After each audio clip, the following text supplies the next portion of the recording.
Fishful Thinker is brought to you by Lowrance. Find, navigate, dominate. Sportsman's Warehouse. Gear up for unforgettable. And it's all about line control and accuracy, of course.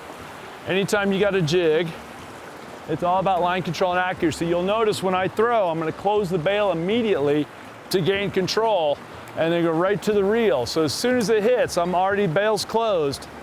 Now, typically with something like this, your first throw is going to be your best. And that's the second throw over there because I already got bit once. So we'll see what happens though. They want it to go fast apparently, huh? So let me try this. Got him, there we go. Each fish should tell you how to catch the next one. I just got chased in case we weren't rolling. I had one chase at a full speed reel. So I'm like, well, if I throw it farther upstream and reel it real fast, we'll see what happens. And what happened was Mr. Brownie attacked it. And we'll bring him over here. Jig came out, guys. There's the barbless jig working for you. Jig's already out. And we caught this time another perfect little Poudre River brownie, guys, one after the other. Here you go, baby. How about that for sedate? He turned into a bootlicker.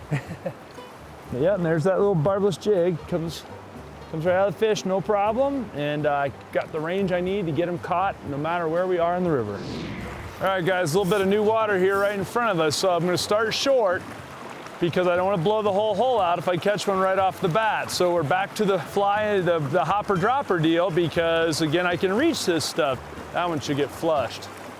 Gotcha. Oh. See if he'll get the nymph.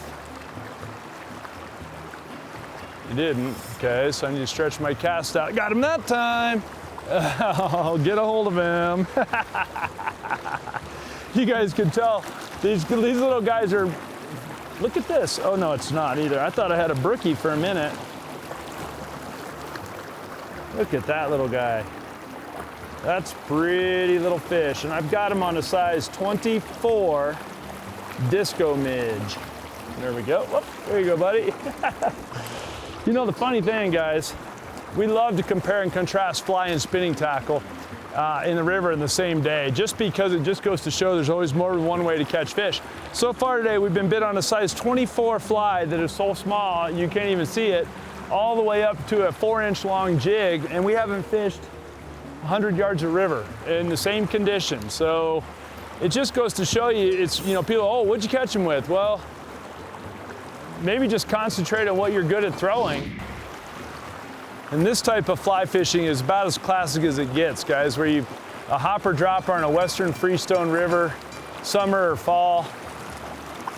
Pretty classic fishing, you know. On the Poudre River, you got 60 miles of public water here that you can fish, and there's certain sections that are flies and lures only. There's certain sections, you know, that are you know, very specific regs. You can go in certain spots and keep fish, whatever. But my point being is that you can fish however you want to fish, and this is a very common road for big game hunters coming to Colorado Parks and Wildlife. If you're an out-of-state hunter, when you buy a big game tag, it comes with a fishing license, and so you can stop here on your way up to Walden. Okay, we're gonna get bit right here. I just saw one rise, and he jumped clear out of the water. And we'll see if I can get far enough ahead of him, but not lining him. That should get bit right there. No? Either he doesn't like my flies, or he didn't see them. Maybe he's a little bit more that way. No? Oh, I'm getting punked now. It's funny too, because like I told you guys, we're not expecting a lot of giant fish today. We told you that in the open. There just aren't a lot of them in this river. We're not trying to be exotic. We're trying to show you just really fundamental stuff. And you guys can see I don't have a very good casting stroke right here because I got no room. You don't have to be a great caster. You don't have to have a bunch of fancy tackle. You know, a basic marabou jig and a spinning rod will get you all kinds of bites. But if you want to fly fish, then the hopper dropper will also get you all kinds of bites.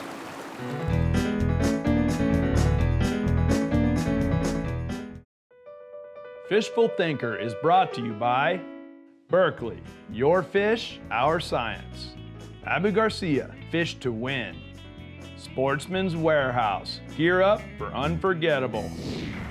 And just keep watching that hopper, guys, and the dropper that's underneath there is about as long as I expect our average depth, or a little bit more. I want the nymph ticking just above the bottom, not on the bottom.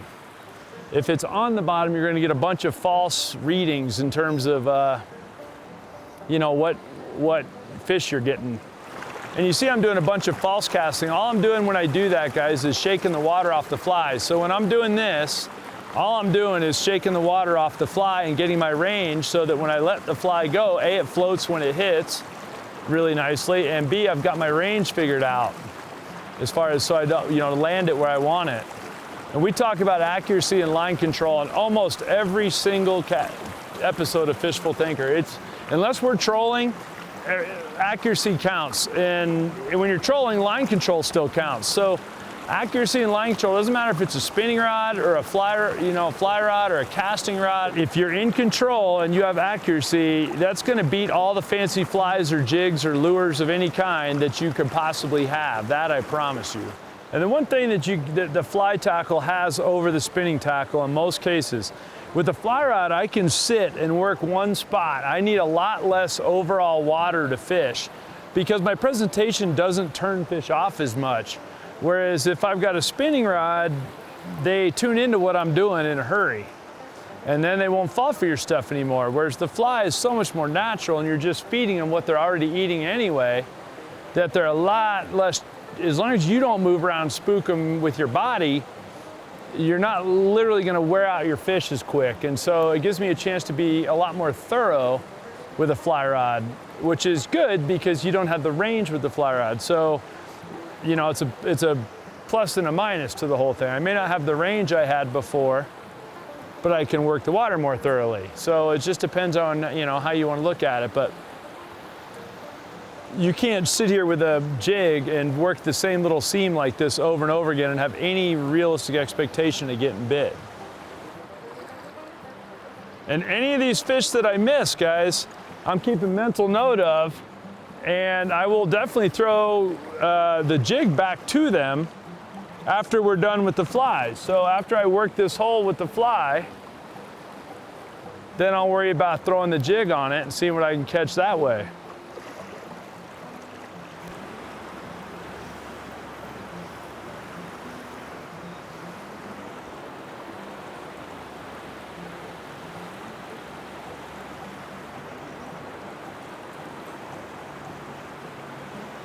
Got him. There we go. I got that one on the nymph. That's a nice one too. Come here, buddy. Come here. Nope, not over there. There we go. All right. He got the little tiny nymph. We'll bring him over here and show him to you.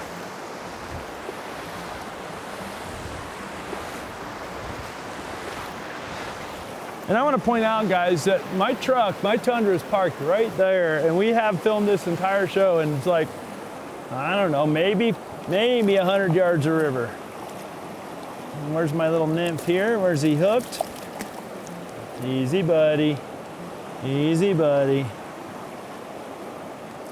And there's that little nymph. Look how little that is, guys. Right in the tip of the snout right there. I'll hold him real still. Look at that. Little tiny little nymph.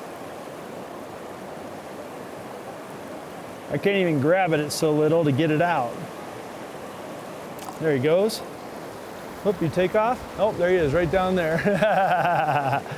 There you go, guys. So there's the nymph working. And I told you guys, we have got the mix going today.